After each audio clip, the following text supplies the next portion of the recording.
Alright, welcome back to the channel. In this video, I just want to go over some raw tile footage with you guys of me installing 12 by 24 porcelain in a shower. And there was just a couple things concerning troweling technique and coverage that I wanted to go over. So this video is going to be probably 4.5 minutes, not a very long one. I'll keep things concise. And let's actually just jump right into this. Let me put this on full screen and press play, and here we go. So this is the shower that you guys saw in the last video that I posted where I was walking you through the epoxy miters. This is the wall tile looking at the back of the shower, right? So it's a Curdy system. We used Curdy board. You can see the patches and the banding.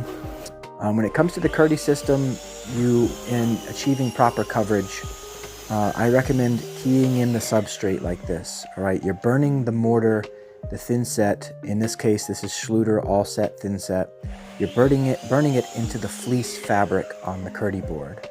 All right, there's two ways you can go about tiling a wall like this. You can put notches on the substrate and burn the tile, or you can put notches on the tile and burn the substrate. Just because I'm able to keep my work cleaner by keying in the substrate and notching the tile, that's my preference.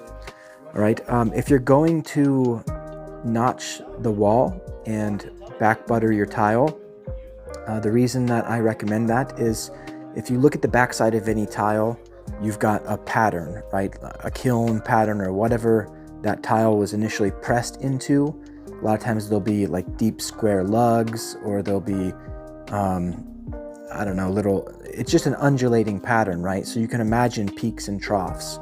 Now, when you burn the back of the tile, you're actually filling those peaks and troughs, right? You're giving yourself a level and flat back. And in doing that, you're making it so that when you embed it into your rows on the wall, the mud on the wall, if you can imagine it in 1/2 inch by 1/2 inch rows, it's going to, on an unbuttered tile, if you have deep lugs on the back of it, the rows are going to bottom into like what would it be if we imagined the outer spots as the valleys and the higher spots as the peaks. Those 1/2 inch rows are going to not bottom as soon as they could. They're going to go deeper into that tile to fill up the lugs, to fill up that pattern. Now when you back butter, you're making it flat, right? You're filling all that in. So essentially you're using more Thinset, right? You're notching the wall and you're back buttering the tile. Now in this case, I key in the substrate and then I row the tile. This is a 1/2 inch by 1/2 inch trowel. And so I'm effectively doing both at once, right? I am filling in the lugs and the print pattern on the back of the tile. And then on top of that, with a notch trowel, you're putting rows on it, obviously. So that's critical. The other thing that's critical is if you're trying to achieve close to 90 or 95% coverage and you're struggling, use a bigger trowel.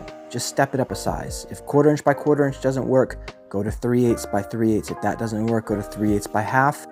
And what I go to the most is a 1/2 inch by 1/2 inch trowel. All right, when you embed it into the wall, notice also the wiggle that I gave it.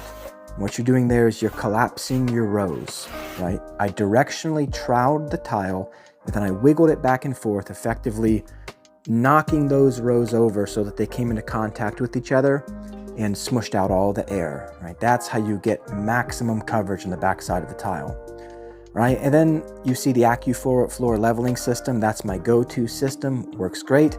They keep me hooked up with clips, so shout out to AccuFloor. If you want 10% off, go to my Instagram. There's a link in the bio and get your clips there. And then hit it with a sponge. That's about it. Keep the work clean like you see on the hat. Thank you guys for tuning in. If you're not subscribed, subscribe to the channel. I'm going to be pumping these out more and more. As you guys can see, I've been turning them out. There's more on the way, more to come. Thank you guys. We'll see you in the next one.